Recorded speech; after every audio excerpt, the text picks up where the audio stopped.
Good afternoon, and I bid you a warm welcome to the studios of Poly TV, Ilaro. It's time once again for that your daily tonic program. We call it the newspaper review and analysis. I am not alone in the studio this afternoon, and I have with me seated here a veteran journalist, a publisher, a journalist in his own right, and of course, a public affairs analyst, Mr. Simon Fakeye. You're welcome to the studios. Thank you. My pleasure. I hope you had a nice night. Yeah. Yes, thank you. You're looking political. Oh, well, Maybe because of your agbada. exactly. Aside that, Well, you're welcome, like I said. And we will begin this program today with taking a look at one of the running story around now, updates on the Kaduna killings. And I want to pew into the world of Vanguard newspaper with the major headline: U.S. raises fresh concerns, tasks federal government on stronger action. U.S. raises fresh concern, tasks federal government on stronger actions. Do you think U.S. believes that Nigeria is not doing much? That is why they are raising action again against Nigeria. Yeah, I do agree. Going by the issues and points made during the meeting by the delegates of the delegation of the U.S. at that meeting. So I can assume that the fact Nigeria is not doing enough. So, and here at home, I think we have to agree also that the best by Nigeria military has not been enough. When considering the recent attack, the kidnapping, the situation where a total of 177 Christians were kidnapped. And that particular attack created a measure of fear in me and a kind of clearance. Before now, I was with that opinion that the terrorism, the banditry, the killings has not been all about Christians. So I didn't agree with President Trump that it was a kind of Christian genocide. But with this recent attack, I think it tells volume about the mindset, the target of the kidnappers.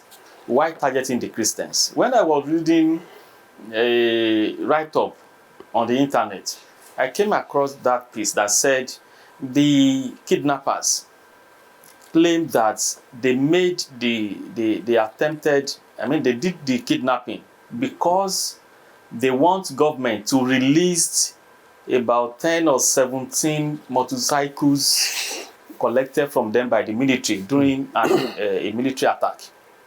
So a kind of revenge situation where they are going for a barter. Trade by barter. That if you release our motorcycles, then we'll release the 170. If you don't release it, then we're keeping on to these people. So I don't want to derail. The point here is that these people have made the whole kidnapping, killing as what the US president targets as Christian genocide. Or Christian elimination or Christian kidnapping. So the fear now is that where are we heading to? So if this situation is not properly managed, interreligious crisis, just as we've witnessed in the recent years. So I think we don't need the recurrence of this issue. But as for what the US has been saying, they are right. Government have not been doing their best. They are working hard. The militaries are trying, but it is not up to what it can end this terrorism or banditry or kidnapping. So I will advise the government, just as the US has said, that they should put more efforts. Although President Tinubu has, I think recently, around November last year, he announced an emergency in terms of recruitment of our military personnel, the Nigerian police and the army and all of that. even at that, the 20,000 that was announced by the president that should be recruited, I think it's not enough. Because personally, I've witnessed a situation where during a kind what they call special duty, maybe we have a visit of Mr. President or an important personality like that. You see a situation where all police officers from commands across the state will be withdrawn for that special purpose, leaving the rest of the commands at the detriment of whatever happens. So it is dangerous, and it means that we don't have enough hands when it comes to our security operatives. So government should do more. 20,000 cannot be enough. Then the issue of the soldiers, I think the recruitment is about twice a year. Yes, across the country. Mr. Simon, Yes, this Kaduna killings, when it occurred, there were deniers. Both government and the police were saying nothing like that happened. Maybe because it involved Christians. Maybe that was why government was denying that nothing like that happened. But because of the pressure of the non-governmental organizations, and of course the CAN itself, government was forced to come out and say, okay, we have 177 people that were involved. Could that be? The question is, I don't know why there were deniers initially. Could you attribute any reason for why government would deny that something like that happened? The workings, the modus operandi of security operatives differ from what some of us civilians are used to. Nigeria of today is more of propaganda, it's more of fake news. That people will just sit in the corner of their rooms and come up with anything. So, of course, we may have to blame it on the security operative. That's why you should be the one to have the first-hand information. But they cannot be at, everywhere at the same time. So I want to believe that when the news came in, they will have to do a kind of findings to ensure that it really happened. I don't want to believe that it is because they want to deny it. No, they have to ascertain. Maybe this kidnapper has not gone far. Maybe they can be retraced. You see, this negative news can never help the country. And that is where most of the so-called journalists, I don't want to believe, the bloggers are creating more problems. Security reports should be handled with every care. You don't just report anyhow. In a situation where military personnel were killed or issue of this kidnapping, trained journalists know how to disseminate the news, not just anyhow. A trained journalist will have to confirm from the security operative, the head of the security operative, maybe in that area or in that state, to be sure of what is to put out there. So, in terms of this, concerning the CP or the governor of the state, whoever was in charge of this, the so-called denier, I want to have that benefit of the doubt that it shouldn't be because they want to deny it, but because they have to ascertain certain facts, then to be sure of what they should put out there before they can say it. The other way around, the denial of a thing, as I said before, can happen in a situation where you feel that the public is tired of this negative news. Okay. So, excuse me. So, you may want to give some time. Can we retrieve them in time? Can we? Because denial cannot be sustainable. For how long? So it shouldn't be the first thing. And I don't want to believe that the security operative in charge of giving out the news, it wasn't intentional. So because there are more involved in keeping public informed about security information. All right, we move forward to the front page of the Tribune newspaper. There's a story on the masthead, minor story though, on the masthead of the newspaper, saying Nigeria appoints ambassadors, Tinubu post Are to USA, Okay to France, Dakingari to Turkey. Now the appointment of ambassadors are coming out in trickles. Yes. People will say it is better late than never. Will this change the relationship of Nigeria with the international community, particularly the USA that we are talking about? Yes, I believe so, especially because of the experienced hands appointed. We have to remember that the ambassador to the US was a former DG, Kayode Are, was former DG, DSS for almost 8 years or more during the Obasanjo government. And after that, he headed, I think, DMI. No, DMI after that Obasanjo 8 years. So he's full of experience, and it will be useful in handling that very sensitive country like USA. It's going to be of advantage because he will be able to gather information needed to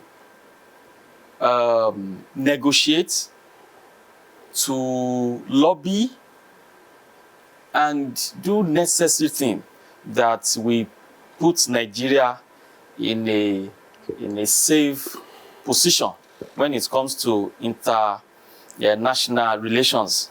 So it's good we have somebody like him in that position. America is becoming too sensitive to handle.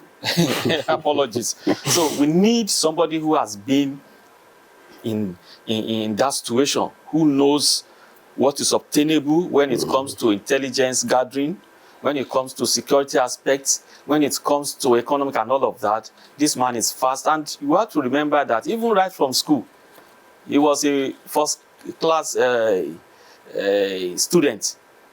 He was the best student when he graduated from University of Lagos and all of that. So we need such a person in that position. Although my reservation is that there's need for us to start building young ones to handle sensitive positions like that. So our new ambassador is, I think, is about 70 years old now. So what of if somebody younger has been appointed and he is charged or assigned to guide such an individual, so that it will be a form of preparing for the future? But I'm very sure that he is not going to be alone there. There will be sub-ambassador, there will be directors that will work with him from the Ministry of Foreign Affairs Ministry that will assist him. So the question of leading and people emulating him, people understanding him will not be there. So, well, you will agree with me that it's always good to give room for younger ones to leave the stage for them. Let them see, then you can correct from behind. So it's not necessary that the old ones or older ones should be there. Okay. While the younger ones watching. All right. You test them and see how capable they are before you. We want to move forward. Yes. Still on the front page of a Tribune newspaper, there's another story that borders on the economy. United Nations says 35 million Nigerians risk hunger after global funding collapse. Just a few days ago, we had a report that the World Bank attested to the fact that Nigeria's economy will grow tremendously in 2026, and UN is saying we risk hunger at the high level. So can you just oppose that? Yeah, to me, it's two different things. Yeah, we are planning, we hope that the reality is what the UN, the World Bank, yes, has forecasted. But the issue of the UN saying that because of the, I think, shortage in terms of global funding. Global funding. Yeah. So because of that, there's likely to be more hunger in the land. They are correct to some extent, because this is primarily because the US and other donors, other foreign countries have withdrawn or reduced the grants being given to Nigeria. Started from the US when President Trump announced that henceforth this will not be coming again. He started from the issue of these HIV, antiretroviral support and all of that. So now that they've cut the funding or the grants, yeah, it will definitely have implication on our economy and our people, no doubt. That money is huge, and we cannot, our economic situation cannot just cover it up like that. No, there are gaps. There's likely lapses as being foreseen by the UN.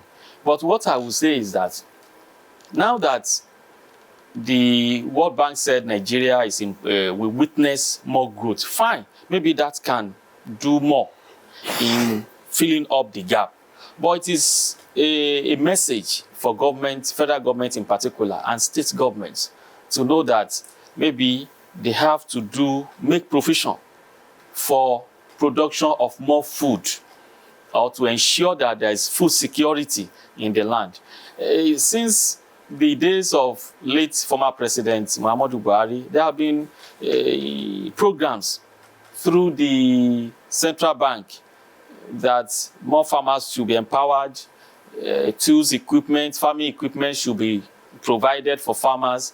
All these grants, all these empowerment, I think I can confirm that most of them had gone into wrong hands.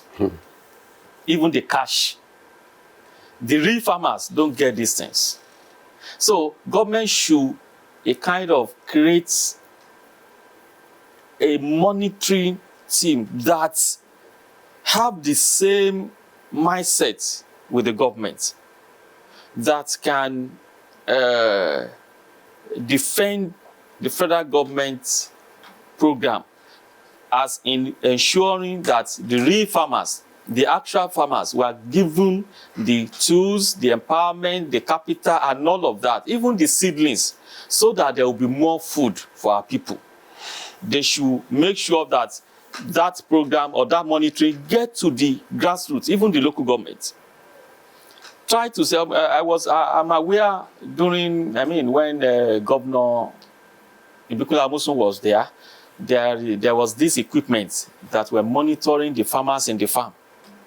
Yeah, but how many of them do we have? Governors, we paraded tractors, and they will line them just to beautify government offices. Yes, the tractors won't be taken to the farm, but they can be paraded at the governor's office for the whole 8 years. Is that where they're meant to be? So, federal government, under the renewed hope of President Bola Ahmed Tinubu, they can do more by making sure that there are monitoring teams who are in the same lane with the president to ensure that there's more food. With that, the shortage in funding, the reduction in the global funding can be filled up, so that whatever the World Bank, the UN is saying, can become something of... All right, we go to the Nation's newspaper, and we are moving straight to Rivers State. The headline of that major publication today says, Rivers CJ gives condition to raise impeachment panel.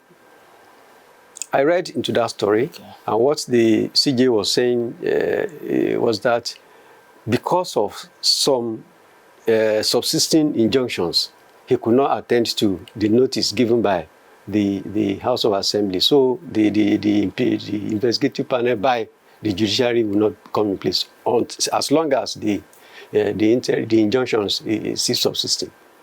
So what's the way forward? You said it, the judge has said it. There's not anybody can do about it. Those are the variables that favored the incumbent governor. And the assembly is saying they want to approach the appeal court now. Can that happen when two injunctions were pending in the court? So I don't know what, maybe, as I'm not that vast in the law, but I don't know what the appeal court can do while we have two pending interim injunctions. So it is likely that this is how the case will continue to be driven. Today is 23rd, and I'm aware the sitting is holding today. So let's see what they will come out with. But the fact remains that the injunction is there. When it is vacated, fine. They will have another 3 months for the committee, if it is set up, to operate, to gather, to investigate, to do reports. The report which will now be submitted to the House of Assembly. And so the process is not just helpful in favor of the House of Assembly. But whichever way, let's see what the court will come up with today, if the injunction will be set aside, and if not. Whichever way, it's not good for the states, and the federal government will be interested. So let's wait and see. Okay, we'll go more straight to the front page of the Punch newspaper with the sharing news. Tinubu approves commercial oil drilling in Ogun State. Ogun State is now to join the League of Oil Producing States. So what does that mean for our economy? It is a glad tidings. It's good for the state. It's good for the country. And the oil drilling will take place at Tongiji Island in the Ogun West here. Yeah. So if that happened, automatically Nigeria becomes one of the states that will be collecting this derivation, 13% derivation. And you know that is a huge amount of money. So the state government is going to be gain that advantage.